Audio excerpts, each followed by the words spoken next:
What is up, everybody? Welcome to Rats on Film, the show where a bunch of film rats talk about and rank movies. Spooky season continues here amongst the rats. We're talking about the Burbank boy himself, Tim Burton. On the show with me today, I have Jordan. Hello. Taylor. Hi. Chris. Ooh, hello. And I'm your host, Xander. Welcome to the show, everybody. So spooky season is afoot. I've already covered the Universal monsters on this show, and this spooky season there was a pretty big movie that came out. Did pretty well at the box office. People really liked it. Beetlejuice, sequel to the original Beetlejuice. He didn't show up. So we thought we would cover Tim Burton on the show, but the guy's got too many movies. He's got a lot of movies. So the three rats I have with me are big Tim Burton fans. I've never really watched Tim Burton growing up, so I'm just here to host, and I'm keeping my rat opinions to myself, and they're going to talk about Tim Burton movies today on the show, and they've selected the movies that they're talking about. Kind of picking the spooky vibe. Yeah. Really? Yeah. So first up on the list, obviously, the original Beetlejuice from 1988. Sets the tone. Ghosts, demons, little goth girls. Like, what else could you want from a spooky movie? Yeah, it really just ticks a lot of boxes. It has like immaculate vibes. The costumes, perfect. The sets, amazing. The miniatures, just like so many cool factors visually just stacked on top of each other. This is one of those movies that I feel like I watched as a kid and I just instantly loved, and then didn't watch it for like 5 or 6 years. And someone was like, oh, what is that movie about? And I was like, I don't know, but I love it. Like, I don't know, but I love it. That's a little bit of the charm, I feel like. I mean, we got to talk about the performance of Michael Keaton. Yeah, incredible. Amazing. I think really just carries the whole film. But like, what barely a cast. In it. Like, obviously he shines through as the star, but like jam-packed with huge personalities giving incredible performances like everywhere you turn in that movie. I kind of wonder what was on the page in the script and like how much of it Michael Keaton brought to life, what was scripted and like what was the idea for the character, and how much like he just took and ran with it, because just unlike a lot of characters that it's just so distinct, and like, I don't know, just the way that he tells the jokes, the voice that he does, the way he raises his eyebrows and does his little hand movements, the way his like gut hangs over his pants, like it's just really, really good. And still kind of endearing. Like, you kind of like him. Like, he's a scum of the earth, but also you kind of like him. Scum of the earth, but also salt of the earth. There you go. What a guy. Well, I didn't see this when I was younger. I only knew mostly Beetlejuice, a general idea of the character out and about, right? Mm-hmm. But I didn't really realize the core of the movie is like ghosts being mad that people have moved in. Yeah. So it's the opposite, where the people are terrible and the ghosts are good. And I like that core part of the movie. I feel like it's a little bit, this is an early film of Tim Burton. This is like his second film or something. It still feels like the director jitters getting out. Mm-hmm. It doesn't feel as cohesive, but I love just the core idea of these ghosts wanting to get rid of them, but are bad. They can't do it. They're just terrible at being ghosts. It's a good dynamic, but it's also just a unique dynamic. It's not one that you typically see on screen. Like the like, oh, kid doesn't like their parents. Like that, like, mom, you make me look stupid. Like that vibe is in a lot of movies, but the family dynamic here is not on screen a lot. And then also on top of that, having the Maitlands being kind of a part of this household, not the family, but like the household. And then on top of that, you have like, there's so many layers of this story intersecting, and it's just bizarre, but it's so fun. I think one of the side characters that I remember the most, because it's just so ridiculous, is that lady who just wants to sell the house. Yes. She keeps me like, oh, this will go so well. Gotta sell this.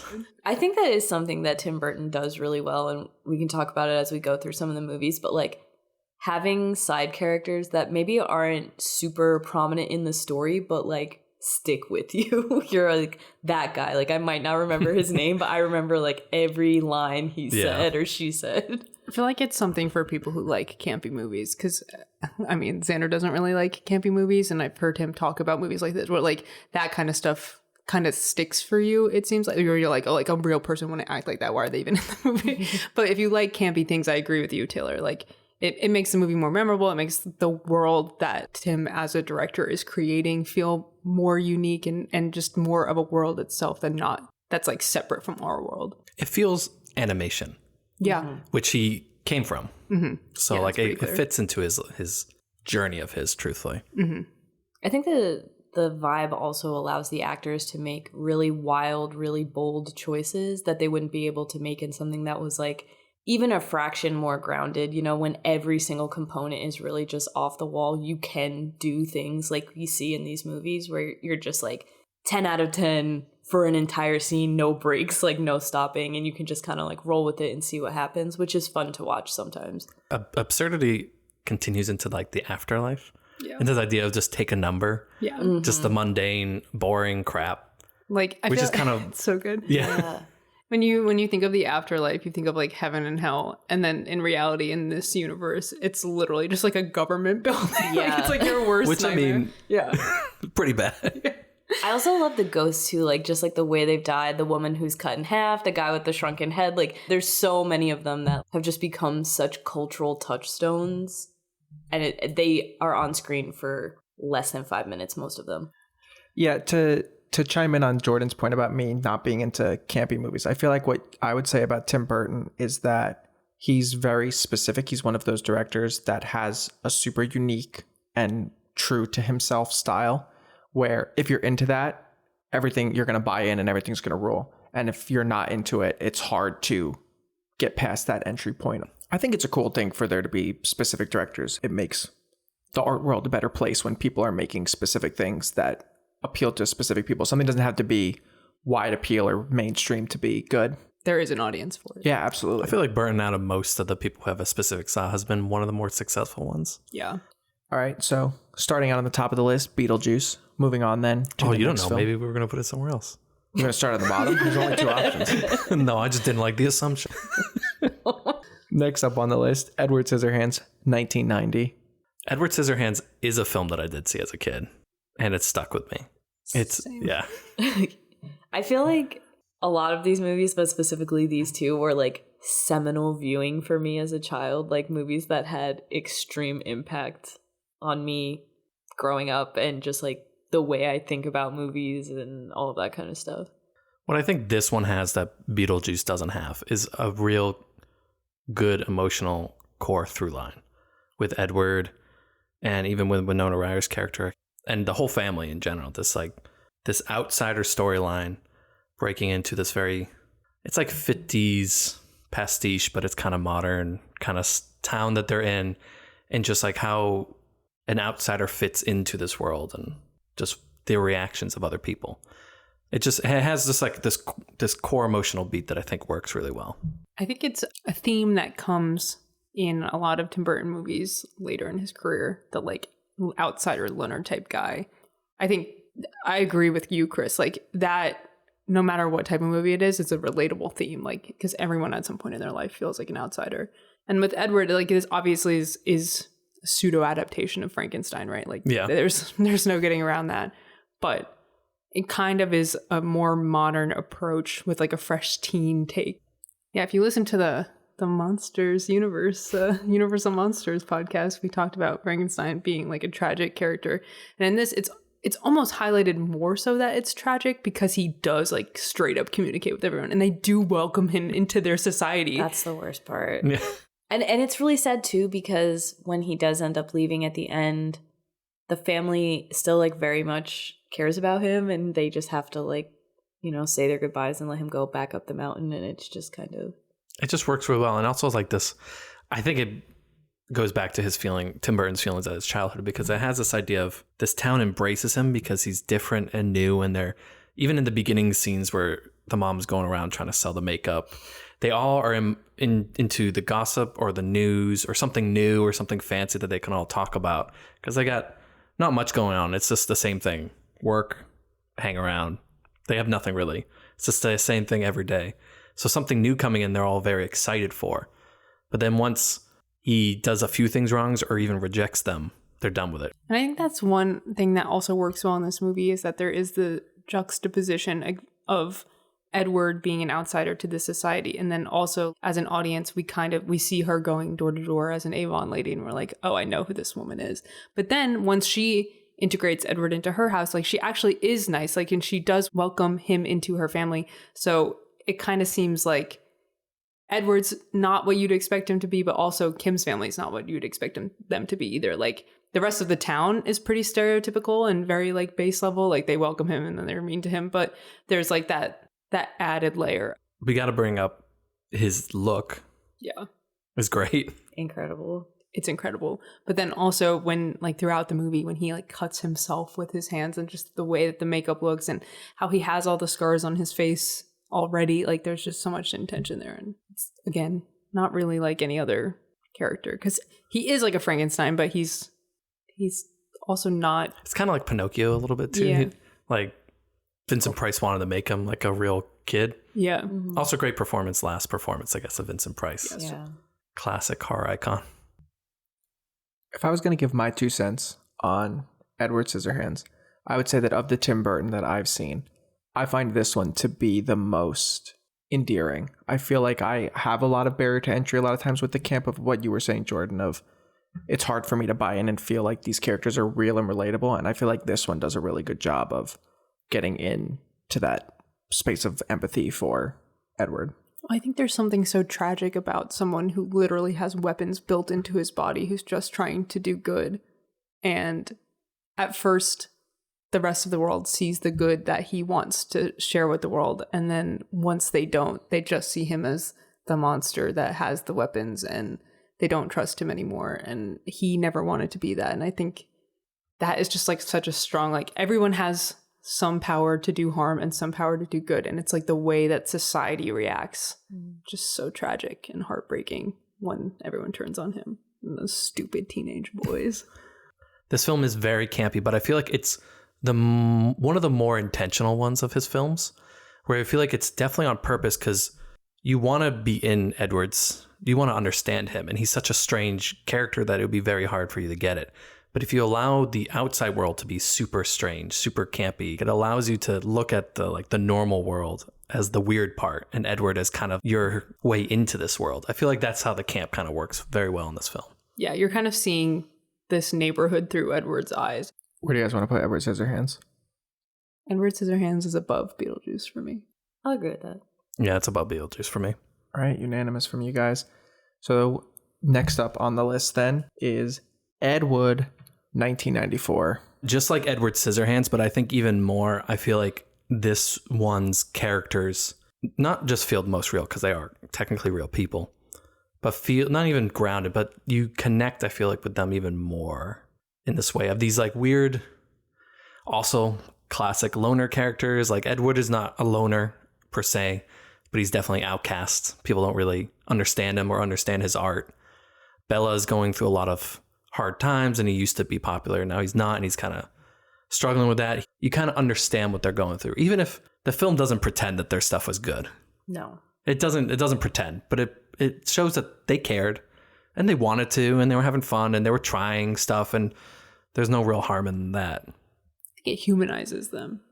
I think this movie handles the biographical narrative, in my opinion, in a pretty respectful way. Like, it obviously plays around with it. Some of the characters are doing some like parody work of the people, but I feel like when you really get to the heart of it, it's people who, even though their stuff is not good, like they really care about it. They're really passionate, and Tim Burton doesn't make fun of them for that. Like, he may make fun of them for like, you know, they're in the spaceship and it's like a folding chair and it like falls over, and like, you know, everyone's like acting psychotic inside the premiere. Or they're like, do you want another take? Someone was in that shot and they're like, no, it's okay. Yeah, you know, like they make fun of stuff like that, but I mean, also that is just real. But the things that are poked fun at are not important character traits or like who these people are at their core. It's more like situational comedy. Well, I think two specific instances where, especially given the time period and then also just given our world, the like Ed wanting to dress in women's clothing, and then also like substance abuse with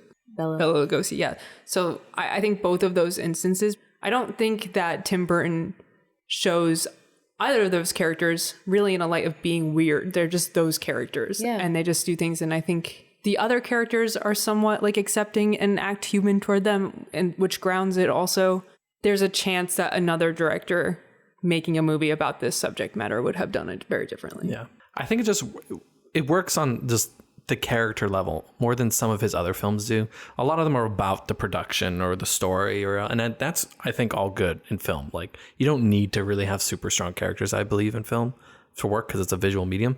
But I think this one has really strong characters to go off of, and this really it's about movies, which, you know, we might like a little bit more than some other people, but it's also like he's passionate about it, right? Mm-hmm. And I feel like everyone can understand that and like go along with it, even if they're not passionate about making movies. They understand his passion for doing it. Mm-hmm. I think that's really interesting what you just said about character, because in the previous two films that we talked about, the characters are very like archetypical, basic character types almost exclusively, and then they put them together in weird ways to make the story interesting. But in this one, the people are not really archetypical. They're weird people. Like, they're people with quirks. They're people who have interests and lifestyles that are a bit more abnormal compared to what you would expect someone to do or like. And I think that's what's interesting about this one, is because it's taking these like outlandish character types and humanizing them and bringing them down and making us a bit more understanding of like why someone would have made this movie, or like why and how Bela Lugosi was an old man after his career kind of tapered out. I think people are always drawn to passion. And so it is a good thing to focus on. And it probably says something about things that Tim Burton is passionate about. And he's looking at the lens of these other people. As an audience, it's easy to get sucked into that. I also love stylistically that the sets for when they're in quote unquote reality within this world also look like a B movie. And it's such a cool choice. You know, like Ed's apartment with Sarah Jessica Parker's character at the beginning is like bare walls, couch, like there's like nothing there. It looks like you could like punch through the wall if you wanted to with very little effort. And it just like adds a really cool texture. It adds kind of like a grittiness. It adds kind of like a grounding. Well, and the decision to make them a whole movie black and white. Yeah. Yeah. It works really well for it. No, and it's interesting because it is black and white, but it still feels really dynamic and really lively in a fun way. And I think like the last two movies we talked about are pretty like vibrant films. Yeah, this almost one's like a hard departure from Technicolor. That. Yeah, but I think it still has the same level of liveliness to it. Yeah, again, a very stylized film, very intentional film, I think. Where do you guys want to put Ed Wood? Okay, for me, Ed Wood is under Edward Scissorhands, but above Beetlejuice.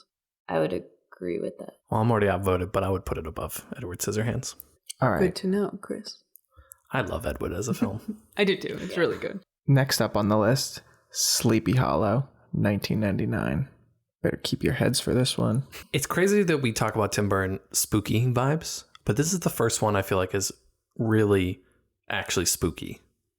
Yeah. Right? Yeah, it like has an like actual horror movie almost elements. horror movie. It's more action-y, more detective kind of film than you would did not even remember, even though I've seen it multiple times. Mm-hmm. But it's definitely the spookiest out of his films, really. Yeah, I would agree with that, especially the ones that we've talked about. Like Beetlejuice is more of a comedy than it is a ghost movie. Like it is a ghost movie, but it's more of a comedy. This one's more of a ghost movie than it is. I mean, the Horseman himself is like a creepy character. Yeah. It also has like proper violence, which none of the others do. I mean, there's like, you know, artistic blood in some of them, but no one's like, this is proper violence. The blood is crazy in this movie. Yeah. The color is like thick. I mean, what color can't be thick? The blood is thick. The color is it's rich. visceral. You can, Yeah, it doesn't really look like real blood to me, but it it's looks like stylized. Yeah, I don't think it's supposed to be. Gives you that like ooh feeling. Yeah. I want to bring it up right now. I do not think Johnny Depp is good in this role. I think his weird trying to be liked style just doesn't really work for this character, especially when he's supposed to be the detective coming into this town. I don't like him in it, but I like everyone else in the film. I understand that, and Xander had a very similar reaction when we were watching it. Just coming at me. You're not even really on this. Yeah, I'm keeping my silence. rat opinions to myself. I just like his wanting to be liked kind of like demeanor. I don't think works because I don't think he's likable in any role, but I think it works for Edward Scissorhands because he's the outsider. I think it works for Ed Wood because he's slightly strange, and it works for the other things like Charlie and the Chocolate Factory and stuff like that. But this one, he's supposed to be definitely likable. And I just get a weird vibe the whole time from him. I hear you. I do disagree, but I hear you. I really like him in this role. I think. Is it because he's hot? He is hot. This is the best Johnny Depp has ever looked. I'm not. I mean, I will agree because period clothing always does something to people. Yes, his hair, his outfits, the outfits especially, the outfits. The outfits. The outfits are good. The glasses, the tools. Yeah. The outfits. This one's for the girls. The shoes. These girls want to be dissected on by a little freak. I think that the weirdness that Johnny Depp brings to this role is endearing. I understand that it is off-putting and it is unsettling, but I think that it's intentional, and I think it's just the whole world is a bit off-putting and topsy-turvy a little bit. Yeah. And I think that him being the quote-unquote straight character, but not being a straight character, is what makes it interesting. Like even Katrina, who's like the cute little innocent girl for the most part, isn't always. So I don't know. Johnny Depp really works for me in this movie. I think it's actually one of my favorite performances that he's ever given, period. Like full stop. I mean, he's not that good, so I guess that makes sense. It is one of my favorite performances. Chris is out here for me. I think another thing that's fun about the characters in this movie, similarly to some of the things we were saying before, specifically with the Edward Scissorhands of it all, is that the characters are layered. They are inherently, because it is based on a legend, a fable, archetypes in a lot of ways, and the actors in this version and, you know, the direction in this version peel some of that back a little bit and give them a fun depth to play with. It's definitely especially neat because it's basically just a whodunit, but with a weird supernatural. It's very similar to Hot Walken. Fuzz. It's like Tim Burton's Hot Fuzz. With the town doing some creepy shit like Wicker Man or some stuff like that. Yeah. I mean, there are tons of movies that are like that. Yeah. I mean, I like it. And I like think the murder mystery aspect of it a lot. Yeah. And I think having that supernatural aspect just makes it really spooky. I think the fact that they like built an entire town to look like Sleepy Hollow is really good. I like that like the buildings are a little bit like Tim Burton-y, which is not a word. They're like off to the side and they have like weird points and curves. If you know, you know. Yeah, exactly. Like so it was again very intentional, and I think again making the whole world feel like you're in it. His production design is always on point. Yeah. Where do you guys want to put Sleepy Hollow? For me, this is under Edward Scissorhands. I think 3 for me. This is above Beetlejuice. Okay, so both Taylor and Chris agree. It's not better than. So I get out. It's not better than Ed Wood. Next up on the list, Corpse Bride, 2005. First animated one we've got on the list. Is this his first animated feature that he directed? Well, directed, yeah, because he's done work before, but yeah. I'm going to have the same complaint I did for the last one. I do not like Johnny Depp in this film. I don't think he's a good voice actor. Oh, man. But I do love everything else about this film. Again, I hear you. I just don't think he's a good voice actor. I just love Victor. He's so cute. Oh, I like the character a lot. Like, I like the character and everything about it. This is a fun one because it's an original idea and it's just so cool. Like they're getting married. They're being forced to marry each other. He's nervous. He is practicing his vows and then marries a corpse like that. What type of premise is that? But it works. I love it. It's great. Also, this one's a musical. Yeah. There are great musical bops in this one. Mm-hmm. Yeah, pretty good bops. Pretty good stuff. And I love stop motion animation, and I think it looks spectacular the whole time. Yeah, the character designs just like Victor's little diamond head and skinny body, and then Emily's whole design. The fact that one arm is exposed, one leg is like the bone is exposed, and one arm, the bone is exposed.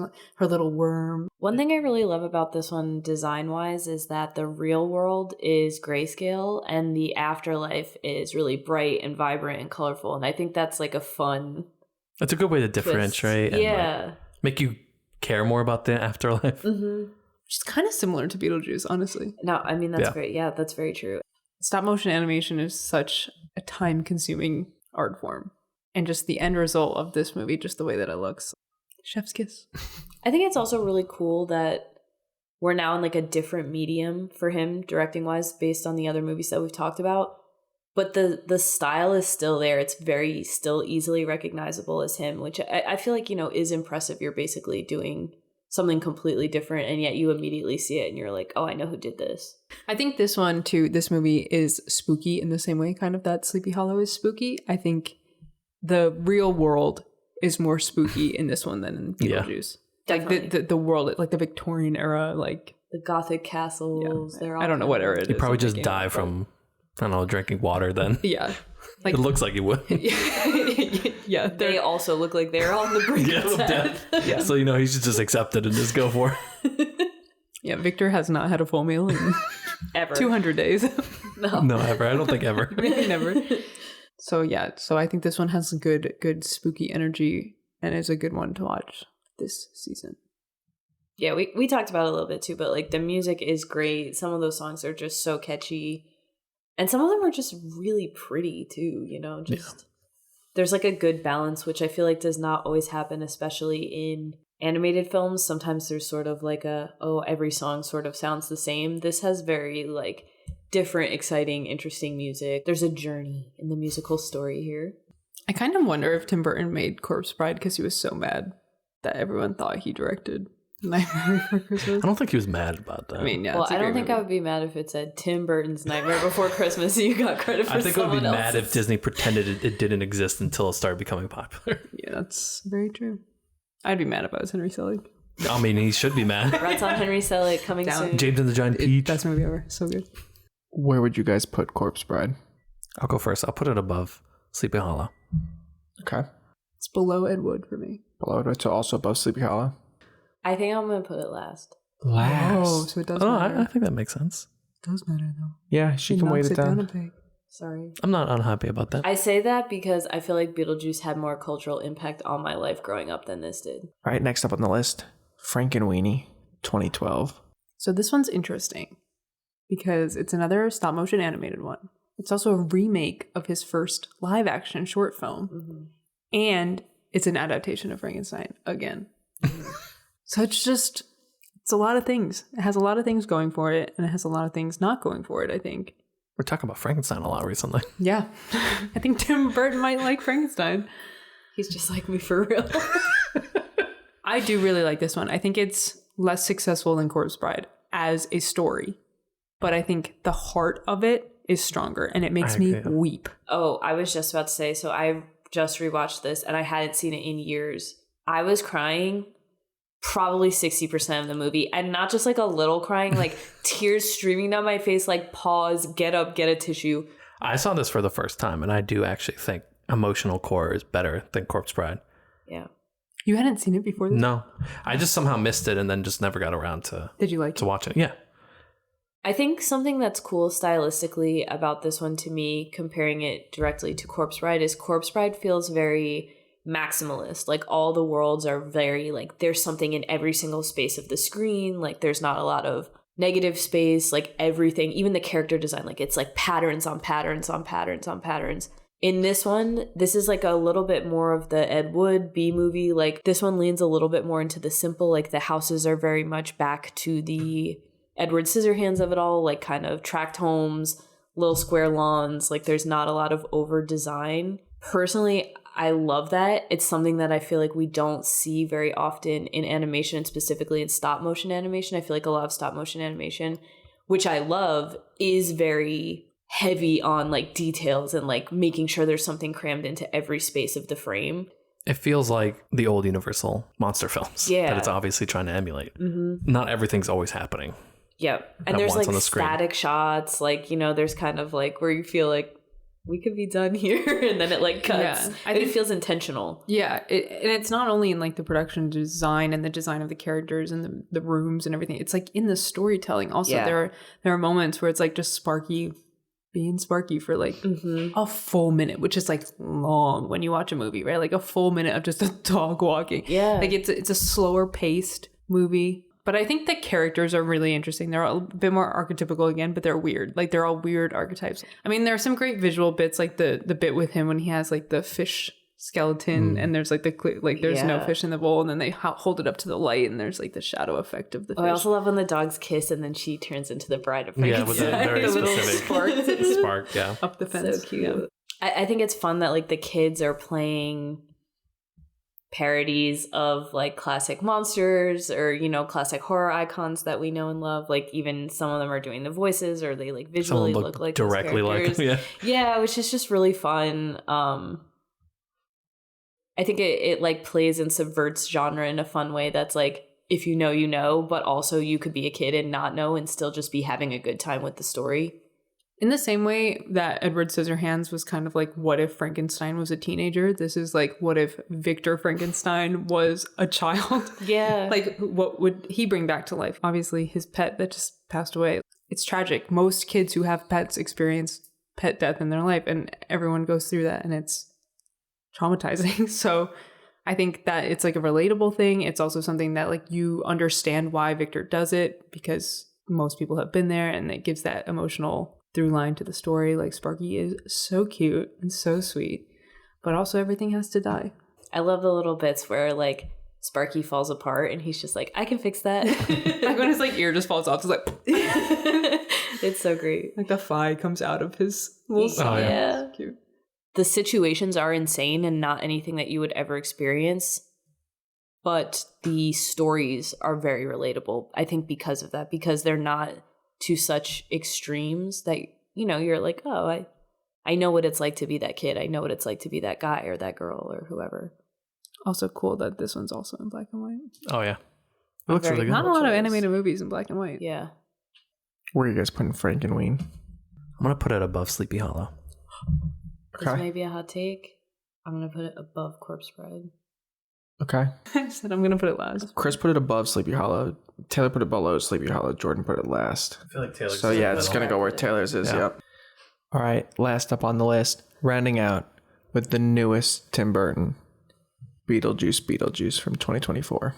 Burton is back, is what I have to say with this movie. That makes me mad, though. Where the hell was he? It's a big gap, 12 years. Yeah. Yeah, you're right. Hey, but Frankenweenie was Disney. Disney live action. Okay, there we go. I mean, I feel like he's consistently made movies. It's not No. I mean, he's back as in this movie is great. I know he's been making movies. I don't mean he wasn't making movies. I mean, he's back with a banger. Yeah. So Burton is back. We are so Keaton is back. Well, Keaton's never. Ryder is back. Keaton has been back this whole time. He has not made something bad. Ryder is back. And I think O'Hara is back. Perhaps most importantly to me after watching this movie, Catherine O'Hara is finally getting her flowers, and I agree. It's so well deserved. She is like an absolute superstar rock star in this movie. She's just really She's funny. so good in the movie. Yeah, she's just Every joke of hers lands. Yep. Every facial expression, every like physical choice with the character, just every like bizarre accent, it just like hits and hits and hits and hits. Obviously, we're talking about spoilers. This film's been out for a while. But her dying to the snake that's supposed to be defanged is so funny. I really didn't think she was going to die. I didn't think so, but it was great. No, it's so great too. And her line, like, I got scammed. Incredible. I fell for a scam. Just like the other things, other films that have had problems, I'm going to bring my one big problem with this film. There are some characters that do not need to be in this movie. You don't like Winona Ryder's fiance? I actually do like him. He belongs in the movie more than Monica Bellucci. I agree. Monica Bellucci, great. She plays it great. And I actually really like every scene she's in. And I like her character design. But not a single piece of her story or what she contributes to the movie does anything. She's there as this threat that Beetlejuice doesn't need. All he wants to do is marry. And anyway, you don't need to come up with a new reason for him to do it. She shows up and immediately gets taken away. That's a good point. It plays no part. And I like every scene that she's in. Too. Same with Willem Dafoe. At least it's a little bit funnier. Yeah.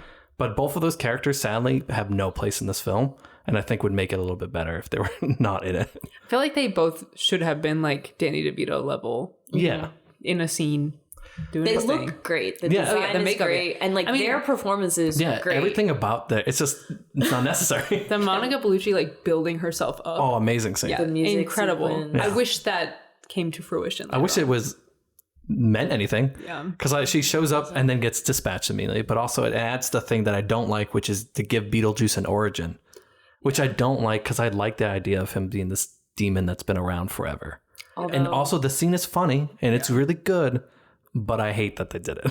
I do like that scene. I think it's really fun, but I see what you're saying where it's like that's the thing is like even the things I don't like I think are still funny and fun, but I feel like the film would be better without them. And and use that time to bring in the point that I like the most about it. I really loved she falls in love with a ghost who's trying to use her, but not enough time is spent on that. Yeah. You find out immediately, and then he basically wins immediately and then is dispatched really quickly. There's no real tension, no real anything with that story. And it's probably one of the more interesting stories in it. And I feel like they should have done more with it. I thought that was a really interesting I love the aspect of it. in it. Yeah. I also didn't see it coming. Xander, when we saw it, was like, oh, I instantly knew when she got in and the parents didn't turn around. And I was like, I didn't. I just thought they were like assholes. I was like, I just thought they were like cooking and watching TV. Like, I totally did not see that coming. I don't know why. Yeah, I did know as soon as the parents didn't turn, I was like, they're dead. They're little dead ghosts just stuck in one spot in the kitchen. I mean, I didn't know he killed them. Yeah. But I think it's just great. I just wish there was more, and just like the same thing with Dolores' character. It's solved too quickly and too easily. But the movie is very funny, and Winona Ryder's fiance is also very funny. Yeah, I like him. I think he has great jokes. I think as far as legacy sequels go, they did a good job blending the new and the old and doing the fan service and doing the callbacks, but also building a new story around Jenna Ortega's character. I think I agree with you, Chris. Like, there should have been more time spent on that. It almost like should have just been the dad's funeral in the first 15 minutes and then Jenna's story, honestly. Like, we should have done... It's a good reason to bring Beetlejuice back, right? It's a real desperate thing that you have to do. The afterlife is still really cool. Just like a lot of still really real mundane shit going on. Like when the guys all get like sucked up like little Capri Suns, like pretty iconic. R.I.P. Bob. Yeah, I will say I did not like that. They should have let Bob live. That was so sad. Didn't like that. Beetlejuice 3. I mean, sucking up Danny DeVito was pretty funny. Yeah, Danny DeVito was funny. He's just been a little goblin man. Yeah, Bob didn't deserve that. I think this is a pretty funny movie. Yeah, the jokes are really good. I mean, we mentioned Catherine O'Hara, but like Michael Keaton's got jokes. There are some even good like jokes with the teenage characters here and there. Like, yeah, no, it's fun. My one comment on this one would be, I think it's probably one of the funniest movies I've seen in a while. I quite enjoyed it. Compared to the first one, it felt a lot more like a normal movie where it actually had a plot structure. If you've watched the Netflix show Wednesday and the original Beetlejuice, I feel like this feels like a natural progression of the two blending together. Where are you guys putting Beetlejuice? All that to say, it's last for me. Same. Crazy. I'm putting it above Beetlejuice. Okay, so doesn't matter though. Where does that go though? It bumps it up, doesn't it? No, because Beetlejuice you is two picked the same thing. Oh, Beetlejuice is last. Yeah. That's sad. Wow. Where it belongs. At least in this list. So, the Rats on Film official ranking for the spooky selection of Tim Burton films, objectively in our opinion, starting from the bottom, Beetlejuice. The juice is loose. Oh shit. You guys set me up. You guys are villains. This was all a really elaborate route. And I will be getting married now. I think it's the correct choice. Corpse Bride, Frankenweenie, Sleepy Hollow, Ed Wood, and The Big Cheese, Edward Scissorhands. Yeah, so that does it for us on spooky season this year. There will be other spooky lists in the future. Maybe not always in spooky season, but we'll definitely do more spooky season lists next year. And more spooky rats. Yeah.